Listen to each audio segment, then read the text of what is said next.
Oke, selamat pagi semuanya. Perkenalkan, saya William Purba dari Penjas 5B.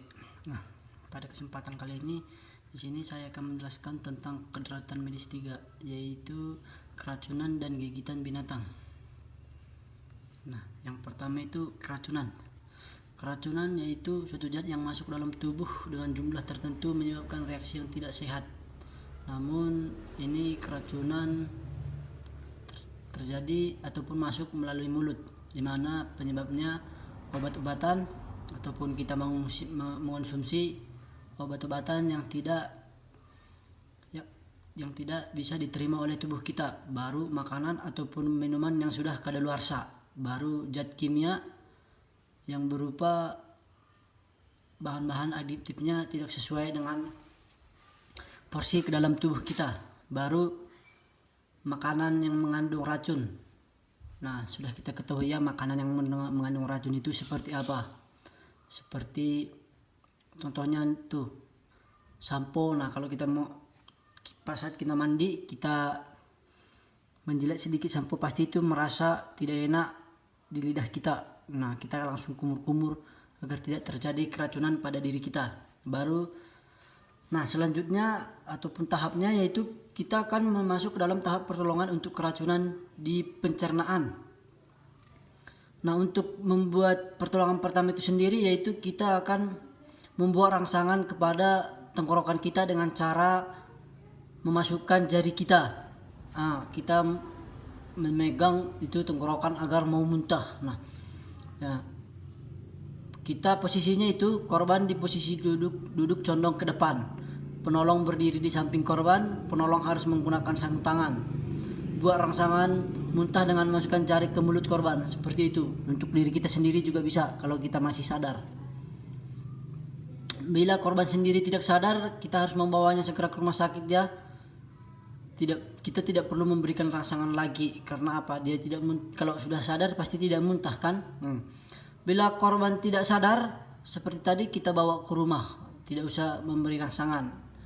Ke rumah ataupun rumah sakit dia untuk memberikan pertolongan yang lebih lanjut dan lebih fokus kepada apa yang terjadi padanya. Baru bila korban banyak, kita pisahkan mereka dengan cara triage. Baru bila korban meminum racun serangga, turunkan konsentrat racun sebelum memberi rangsangan muntah agar di dalamnya stabil. Baru selanjutnya keracunan melalui pernapasan. Gejalanya yaitu seperti merasa sesak pada pernapasan, baru kebiru-biruan pada kulit atau kulit sisnosis, baru napas berbau, baru merasakan batuk-batuk. Penyebabnya sendiri itu seperti apa? Seperti menghirup gas beracun, kebocoran gas industri, dan berbagai udara-udara yang tidak enak saat kita hirup, seperti itu. Baru tahap keracunan melalui pernapasan. Nah, tahap-tahapnya sendiri itu seperti sakit kepala, mulai terasa mual, saat mual merasa pusing, baru merasa kesulitan bernapas, kolaps, dan ujung-ujungnya hilang kesadaran. Nah, pertolongan keracunan melalui pernapasan yaitu seperti kita membawa ke tempat yang aman, kita menenangkan korban, berikan korban oksigen sampai korban sadar dan tetap memberikan oksigen sampai pernapasan mulai nyaman, mulai terasa lega seperti biasa, seperti pernapasan biasanya. Baru keracunan melalui mulut. Penyebabnya zat kimia biasanya bahan pertanian, tanaman, tersentuh binatang, ulat bulu ataupun makhluk di laut. Gejalanya kulit berwarna kemerahan, gatal, nyeri, bahkan melepuk seperti luka bakar. Bila terlalu parah akan mengakibatkan syok ataupun kita merasa terkejut. Wow gitu. Pertolongan pada korban keracunan melalui kulit. Nah, kita akan membuka pakaian yang terkena racun-racun. Baru kita siram dengan air bagian yang terkena racun.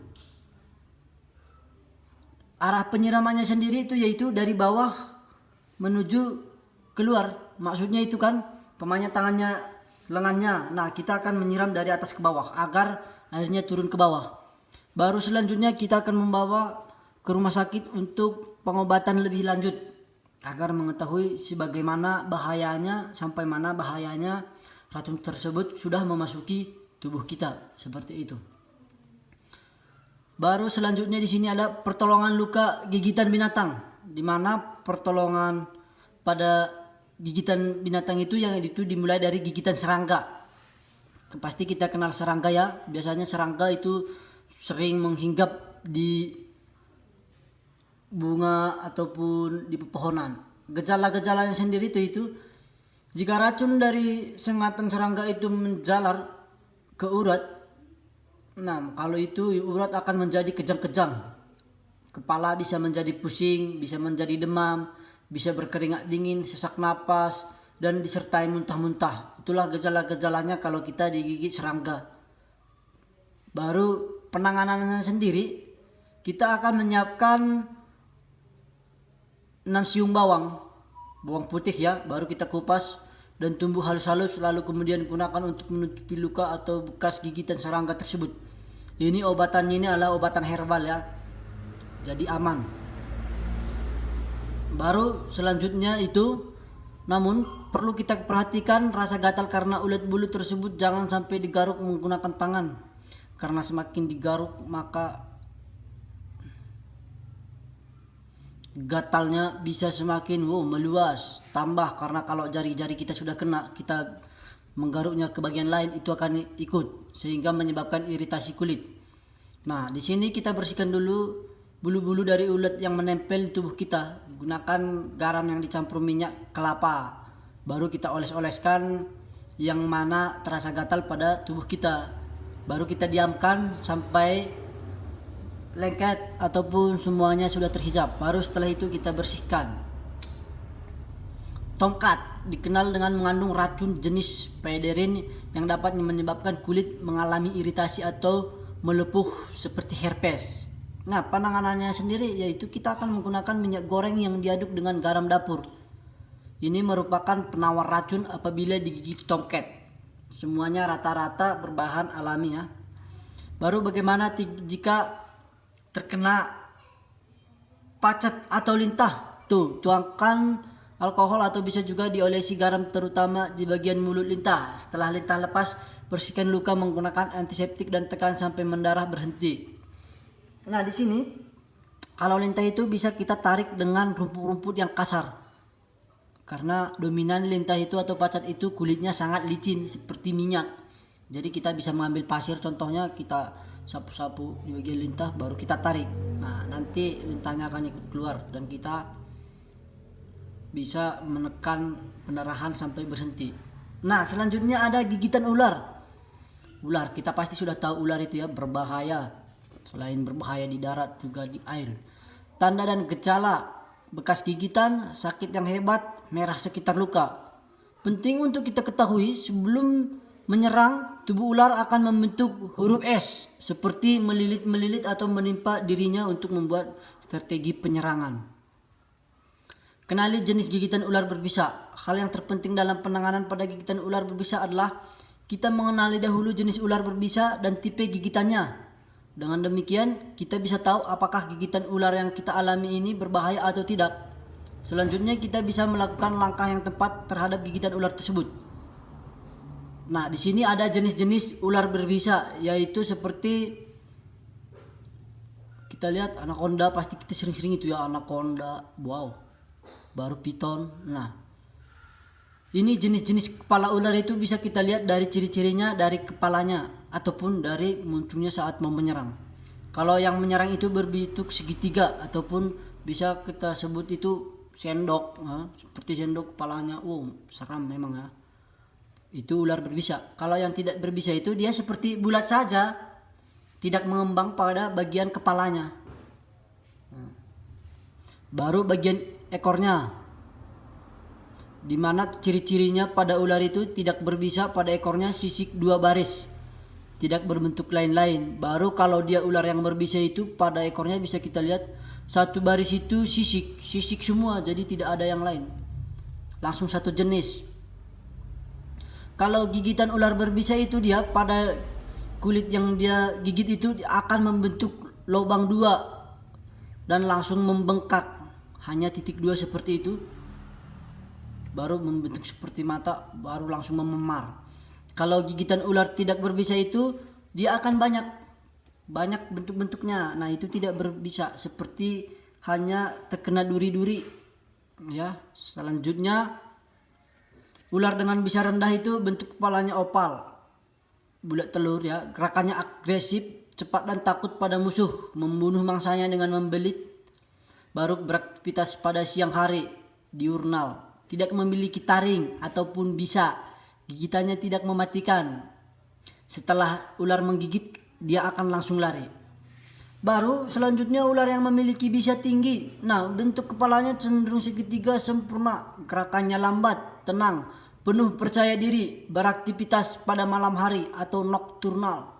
Membunuh mangsanya dengan menyuntikkan bisa, memiliki taring bisa, racun mematikan. Setelah menggigit masih tinggal di tempat. Biasanya digigit ular berbisa gigitannya 2 titik. Seperti yang sudah saya jelaskan tadi ya. Ini adalah foto-foto ular berbisa dan tidak berbisa. Pasti kita sudah bisa membedakannya. Nah, untuk penanganannya sendiri itu seperti apa? Tetap tenang, diamkan lengan atau kaki yang digigit ular, dan jangan banyak gerak agar racun ular tidak menyebar pada tubuh kita. Lepaskan semua perhiasan yang menempel di badan, seperti cincin, gelang, kalung, dan sebagainya, sebelum terjadi pembengkakan, karena kalau sudah terlanjur bengkak akan sulit melepaskannya, sehingga kita akan tetap merasa sakit dihimpit perhiasan-perhiasan yang di tubuh kita. Posisikan diri sebisa mungkin dan usahakan daerah gigitan lebih rendah dari jantung.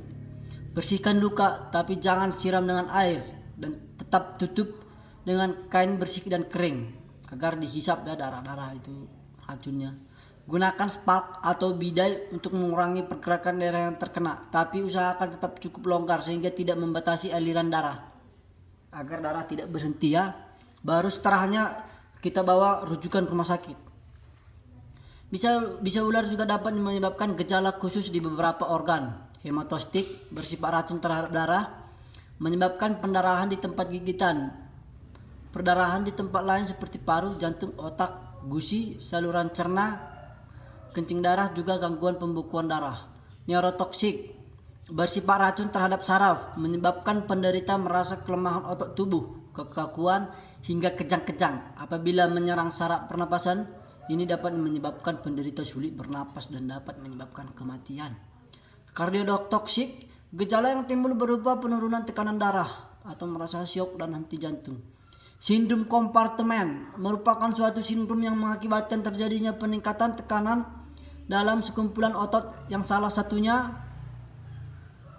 menyebabkan dan kelemahan otot, bisa kekurangan oksigen dan bisa mengharuskan dokter atau melakukan operasi seperti itu. Nah, ini ya pertolongan pada gigitan ular itu posisi bagian luka lebih rendah dibandingkan jantung. Bisa kita lihat pada gambar-gambar ini contohnya seperti apa ya.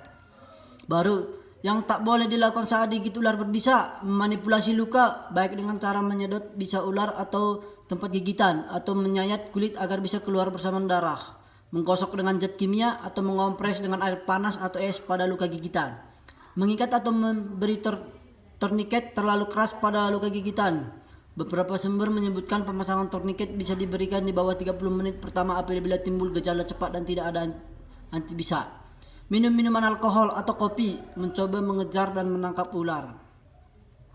Gigitan anjing, biarkan darah mengalir sementara demi mengeluarkan kuman dari luka. Bersihkan dengan air bersih. Beri antiseptik berulang kali karena lebih efektif membunuh kuman pada menit-menit awal. Perlakukan sebagai luka terbuka ataupun balut. Bawa ke rumah sakit atau dokter untuk menghindari penyakit tertentu akibat gigitan dari anjing.